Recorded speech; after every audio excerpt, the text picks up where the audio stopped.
Hi again, then, guys, and welcome to another installment of Beards and Cars, the more informal talk series where we just chat about anything and everything basically in the world of cars, games, YouTube, movies even, and kind of following on from last week with the concept of a dream car or a dream manufacturer and what kind of car project that you would love to accomplish. This is a similar kind of concept, slightly different though. It's more a dream gaming project. And of course the concept is relatively simple. Similar concept to with the cars. If you had the opportunity of making your own game, what would you like to make? What kind of game genre would it be? What kind of tech would you put into it? What console would it be on? That kind of stuff. Now, I think for most of my audience on this channel, the answer would probably be something racing related. Not necessarily for all, but given the nature of the content on the channel, that's more likely than not. And for me personally, I think one of my biggest dream projects, if I were to make a game, would probably be a racing game. Now, I've mentioned some aspects of things which I would like to see in a game before, in a previous episode of this series, but this is more of an overarching concept of what I would like to accomplish if I had my own game, rather than necessarily seeing stuff in existing franchises like Gran Turismo, Forza, Need for Speed, because it seems, and maybe I'm wrong about this, but at least as a consumer, the way I've seen it portrayed in social media is that Gran Turismo, Forza, Project Cars, Assetto Corsa and various others, newcomers and older ones alike, are becoming more and more similar in the kind of things that they're trying to accomplish. The games are going much more in for pure motorsport, rather than more generalised vehicles. I don't really know why that is, because one of the things that us original generation racing gamers prefer is having those eclectic car selections of normal cars peppered in with race cars. So I'm not really sure why they're trying to get away from that. With Gran Turismo, you can kind of understand it because of the FIA thing. With Forza, not so much.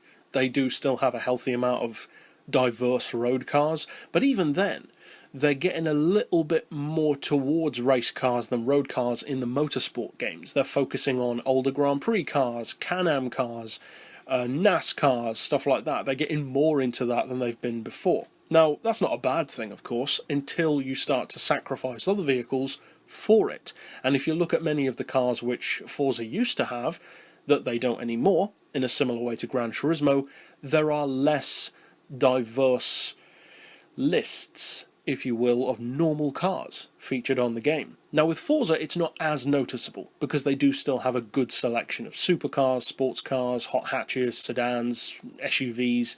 With Gran Turismo it's much more noticeable because Gran Turismo has never had as many supercars, for instance, or as many SUVs as some other car games like Forza has. But what they have always had is more of an eclectic mix of stuff like hatchbacks, sedans, classics, not necessarily vintage cars, but definitely ones from like the 70s and 80s. Japanese ones, of course, they've always had a ton of. That's not surprising, given that it's a Japanese-produced game. But that kind of got lost over the years. And I would like to see, or I would like to make even, a game that kind of goes back to that a little bit more.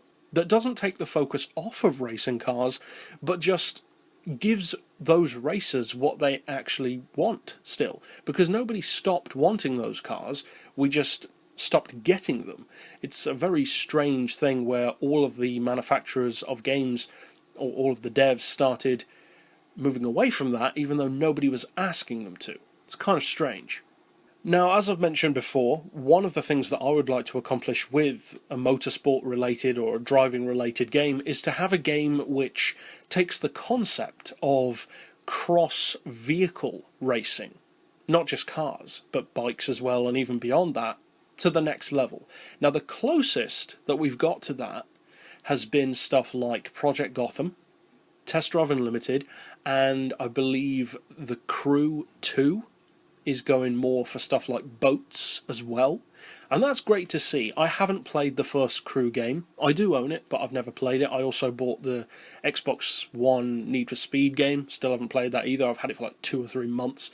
But those games, they're more arcade-ish. And although Gran Turismo and Forza have elements of arcadishness to them, simcades, as some people call them, they don't really go in for that kind of stuff. They very clearly stick to just cars. Of course, Forza has never done anything apart from cars. It's always been very focused on that. And the closest they've even gotten to not having cars is the motorbike engine conversions on Forza Horizon 3. That's the closest they've ever got. With Gran Turismo, of course, it's been much more in-depth, because Gran Turismo HD had both cars and bikes. I've never actually played that game though, so I don't know if they have them racing against each other or not. I don't think they do, but I may be wrong. And of course, most notably, Tourist Trophy, which is totally bikes. It is the Gran Turismo of bike games. It's a great game. Maybe even the best motorbike game we've had so far. Some people might say Ride is better. Personally, I don't think so. Ride's okay, but Tourist Trophy just had that Gran Turismo 4 feel to it. It's very much the Gran Turismo 4 of bike games.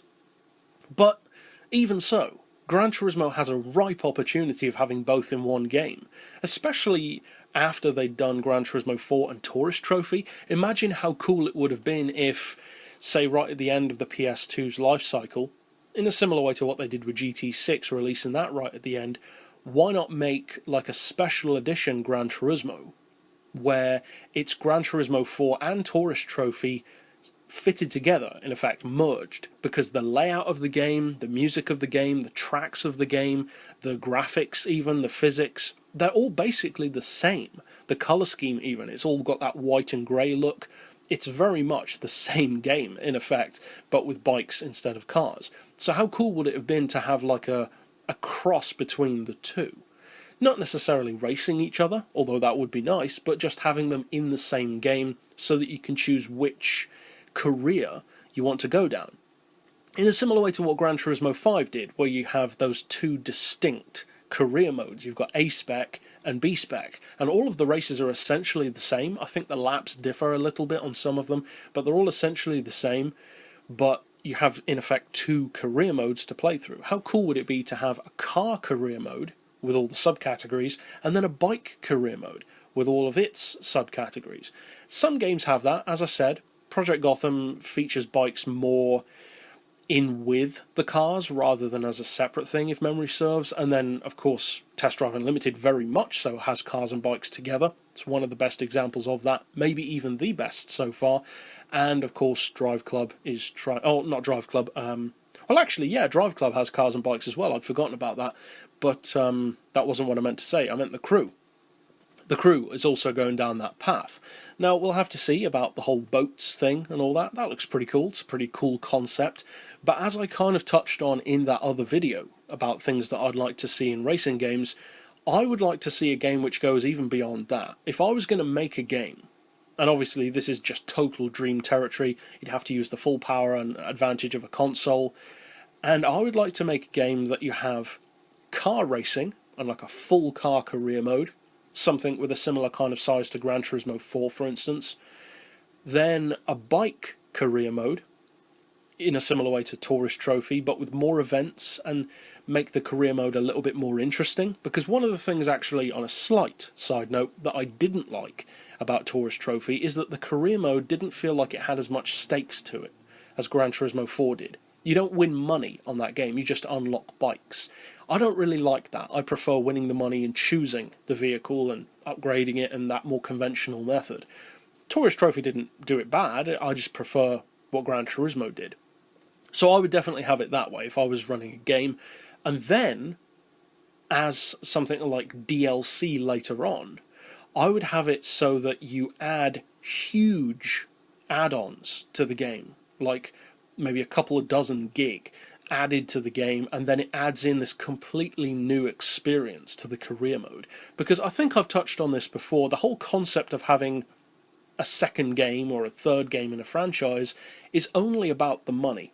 If you really wanted to do it properly, you'd make one fantastic game that gets updated every now and again with huge DLC packs that maybe change the menus a little bit, change the physics, update the sound, update the graphics, and add more events to do and more secret things, instead of making a whole new game.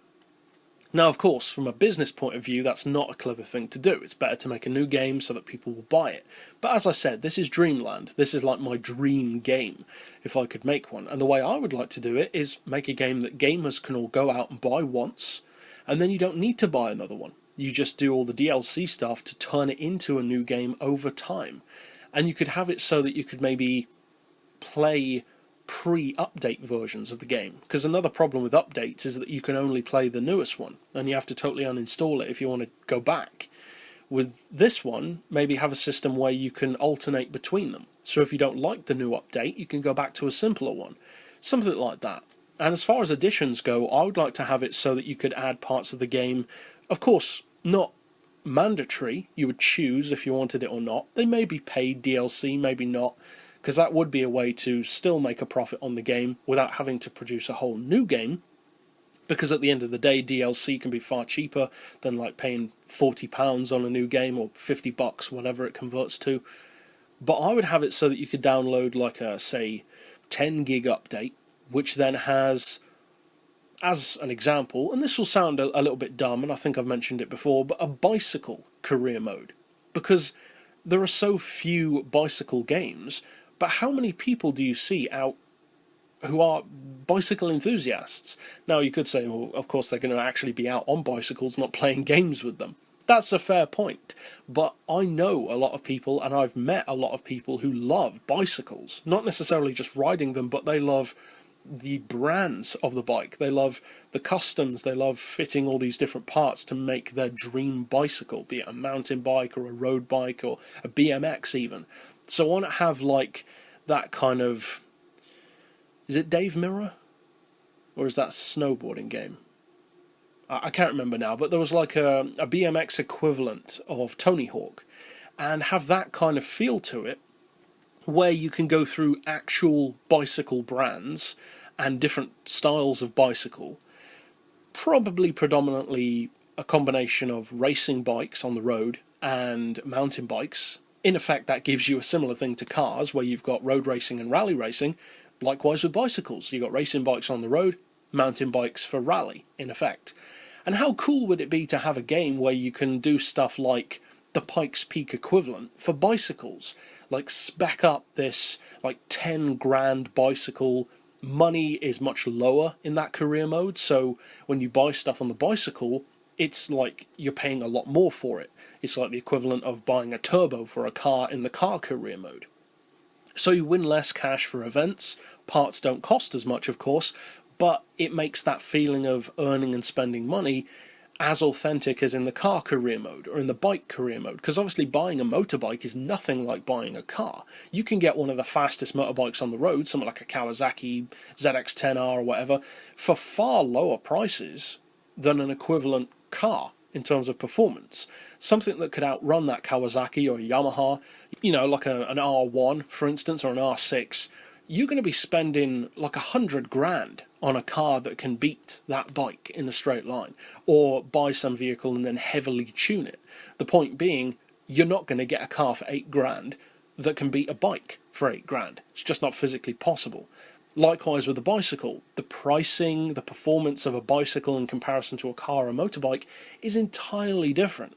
So I want to take this kind of concept that bicycle racing or bicycle related events wouldn't be as cool, and then turn that on its head and show, yeah, it actually could be really cool, even to someone like me. I'm not into bicycles. It might sound like I am, but I'm not.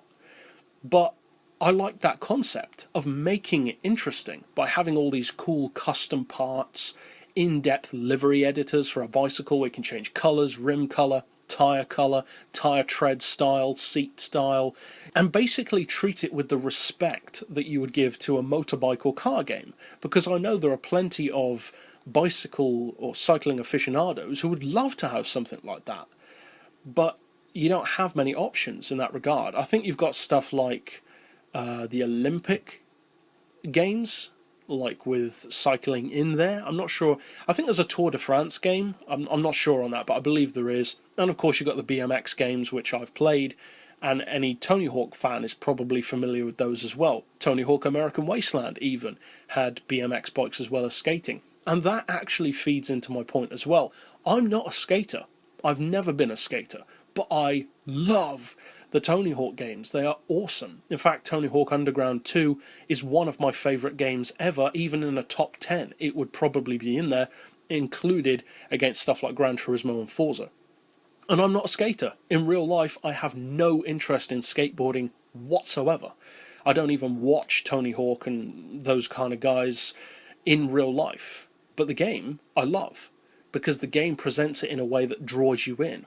Likewise with the bicycles. Imagine something like, of course the tracks would be different, but imagine having something like a bicycle endurance race on the Nuremberg Ring. How awesome would that be? Obviously it would be more like 2 or 3 laps, because that would be like 40, 50 miles-ish, which would be a cool endurance race. And because of how much slower the bicycles are, a lap would take much longer. It would take probably a similar kind of time to a Ford Model T, for instance, or maybe a little bit quicker than that. So you could have a similar kind of career mode, but with bicycles instead. And of course you could change the visual physics and the handling physics to some degree of that part of the game, where instead of using throttle and brake, you're using driver or rider energy instead of fuel. So yeah, you can pedal harder and faster if you want to get a lead, but you'll get tired quicker. And you have a bar that goes down just like a fuel tank. How cool would that be to have to, or maybe you don't think it would be cool, but I think that sounds pretty cool, to have stuff like tyre blowouts, like you would in an authentic endurance car race or a bike race. Have stuff like drafting behind the other cyclists, just like they do in actual racing. And then the other aspect of the game, you can have 3 distinct aspects. You can have the road racing, with those racing bikes like Tour de France style or Olympic style, and that would be like the supercars, in effect, or like the Le Mans of the bicycle side. Then you could have like the giant bikes. I don't mean literally giant bikes, I mean the brand Giant, or various others as well, where you've got these big chunky heavy-duty full custom mountain bikes. And you could do stuff, as I said earlier, like the Pikes Peak of cycling. You could do uphill with really detailed embankments and like felled trees and obstacles and crowds all up the hill watching you cycle up. And again, conserving energy, not falling off, not falling back down the hill, stuff like that. So change the physics up so that it's much easier to fall off than with the motorbikes, or have rougher terrain that you've got to get around, make it much more technical. Or, of course, downhill, by definition, would be much faster, but also would require a lot of skill. And then the third aspect of the game could be like the BMX stuff, which would be more like the equivalent of Gymkhana, in effect, or drifting, because it's more about the technical prowess and the art style, rather than just straight-out speed, doing stuff like tricks. I think that sounds awesome. Now, that's not going to happen in a Gran Turismo game. I'll say that right now. I'd put money on that. That's never going to happen on Gran Turismo. That's never going to happen on Forza. It might happen in something like The Crew, because they're going in that direction. But I would love to see that. And I don't just mean bikes. I'd like to see stuff included like ATVs as well, like quad bikes, buggies. Of course, Forza Horizon has buggies now. That's pretty cool, but they're not really treated with the respect that they deserve. I'm not a huge buggy fan either, but I know that a lot of people love that. And they're kind of just lumped in with the cars. And that doesn't work, because you put a buggy up against a car, it's going to lose every time. But you got to keep them like in their own little environment. And within that environment, it's hugely competitive. And anyone who races buggies knows that. Then you can include stuff as well like monster trucks. And some games do focus on that kind of stuff. But what I'd like to do is have like the developers of like the Colin McRae games and the WRC games. I can't remember which one Codemasters is, but they have amazing rally physics. Not just damage, but the handling, the way the cars feel, the way they perform on those rally games is so far superior to any other game. Gran Turismo's rallying has never been as good as the Colin McRae games or the WRC games. They are amazing. And of course they are. They've got all of their devs working on just that aspect, whereas with Gran Turismo they're doing all these other things as well. So what I'd like to do is like get multiple brands to work together, like get Codemasters, for instance, to make the rally side of the game, but then get somebody else to make the road racing side of the game, somebody who specialises in that. and have options in the game so that it can be tailored so that you don't have to exclude people based on their fandom. Because that is, I've said a number of times on the channel, one of the most annoying things to me is the whole Forza versus Gran Turismo, Marvel versus DC, Project Cars versus AC. Why choose? People feel like they have to be allegiant to one over the other, and they have to automatically hate the other one. Why not just have a game where you can make the driving style, the graphics, the physics feel like one of those other games if you want it to? Because of course you could then have somebody who maybe likes to have a Need for Speed driving style going up against someone who prefers a Project Cars driving style. But then you go into an online race, and on one person's screen the cars would look blurry because of the performance. You'd have that swing around camera that Need for Speed has. Maybe the cars would be a little bit more tail happy. But then in that same online race, on the other guy's screen, it would be like a fixed camera to the car, much more sim in the way it's running. But he'd be racing against the guy who's using Need for Speed on his screen. But it wouldn't be like one guy's sideways through a corner and one guy's heel and toe in it through a corner. It would have like a leveling factor, so that it allows that person to use their preferred driving style, but still keeping it competitive against each other in an online lobby, so that it wouldn't be ridiculously out of whack in terms of how the physics compare.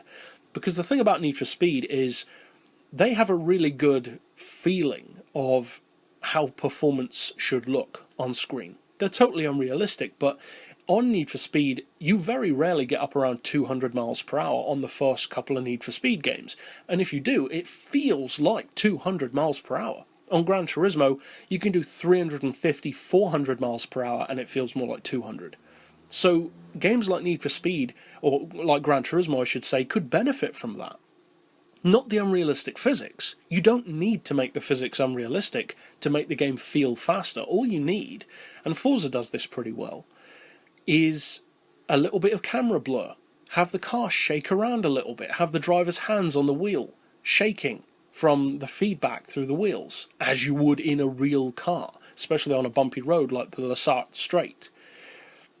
Why not have that? It doesn't need to make the physics unrealistic, just make the game look faster, so that you can actually get that feeling of adrenaline, that feeling of speed that some games do very well. Others don't, and it's not just Gran Turismo that doesn't. Test Drive Unlimited also suffers from that.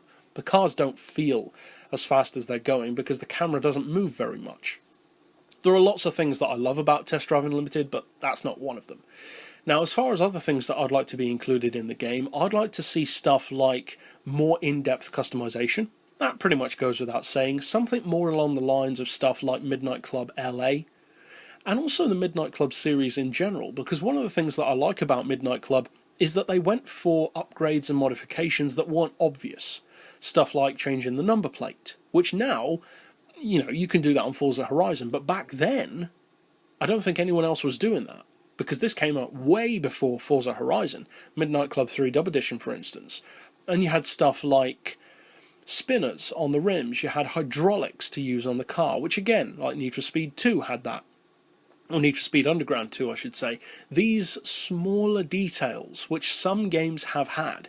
Midnight Club LA, for instance, is one of the only mainstream car games that I'm aware of where you can actually modify the interior of the car. How few games do that, but how many would we like to? Even Gran Turismo, the interior modifications on GT6 aren't that great. All you can do is change the dials inside. I mean, okay, big deal. What do you want, a round of applause or something? Whereas LA, you can change the seats, you can change the steering wheel, you can change the interior colour. I can't even remember all the stuff you can do inside, but that's what we want. We want that kind of in-depth stuff. And I don't just mean for like pimp my ride vehicles or ricing up cars. I mean those smaller details, stuff which gives it class. So for instance, buy something like, let's say a Nissan Skyline, for instance an R34, let's say. The R34 is a great car, but Skylines aren't exactly known for having amazing interiors. They're pretty bland, if we're honest. You've got a little computer screen in the middle, And the rest of the interior basically just serves the purpose of being an interior. It's not trying to look good, it's just a place to sit, basically. And then you get something on the other end of the spectrum, like a Spiker, or a Pagani Huayra, or a Zonda, where the interior is like a piece of art. It's like sitting in the time machine, or something like that. You've got this crazy glossy wood steering wheel with rivets in it, and aluminium dash, and aircon outlets which look like turbines, and awesome stuff like that, creative stuff, because the purpose of the car in that regard is totally different to something like a Skyline. But why not have it so that you can buy that Skyline, and what if you want it to have a bit more of a bespoke feel? Or maybe, for instance, you buy a Corvette, say a C6. The C6 has not a very interesting looking interior. It's very plasticky, and it's just black and silver and black and grey. So why not, for instance, buy that Corvette, go to the interior and swap out those seats for instance, tan leather, or white leather, or blue leather. Change the dashboard from plastic or rubber to Alcantara, like a Lamborghini Gallardo Superleggera or an SV. Have coloured stitching on the dashboard. Change up your HUD from like traditional analog. That's the word I'm thinking of. Change it up from original analog style, just, you know, circular dashboard meters, and go digital. Something like an MTT Y2K, where you go up with bars, kind of like a Lamborghini Reventons HUD. What if you want to do that? Maybe you want coloured lighting in the interior. Maybe you want to change around stuff like the materials used. I said about the Alcantara, but what if you want like a carbon fibre dash? What if you want to just remove the soundproofing from inside the car so you can see the metal inside the door, like a stripped out hardcore track day special? Why not have stuff like that? Because on Gran Turismo, you strip out the weight from the car, but if you then go into interior view, it looks exactly the same. And I tell you right now, there's no way you're stripping 200 or 300 kilos out of a car and having the interior look the same. It just doesn't work like that. Anyone who's done a track day build knows that. You end up with basically just a husk of a car to save that much weight. So have it like that. Have the car gutted out. Show people, especially younger people who are playing these games, what it actually means to have a car modified. You don't end up with a vehicle that looks the same but is just magically quicker. It involves sacrifice. You have to give up stuff like sound deadening and comfort. You don't have a radio anymore. Maybe you don't have the aircon anymore. Obviously that wouldn't matter on a game, but have stuff missing from the car's interior. Make the sound of the car louder in cockpit cam because you've removed the sound deadening to save weight. Stuff like that. And of course, as you can probably tell, I could talk about stuff which I'd like to see in a game and in my own game all day. But, of course, none of this stuff will ever happen. It's totally dreamland stuff. But that's just basically touching the surface of stuff that I would like to have in a game. So, of course, I'd love to hear down below what kind of game you'd like to make, be it a car game or something else entirely. And, of course, not giving away ideas that you wouldn't want to put out there in public, but ideas that you'd just like to see in a game. But that's it for this pick overall. I'll see you guys next week, and as always, thanks for watching.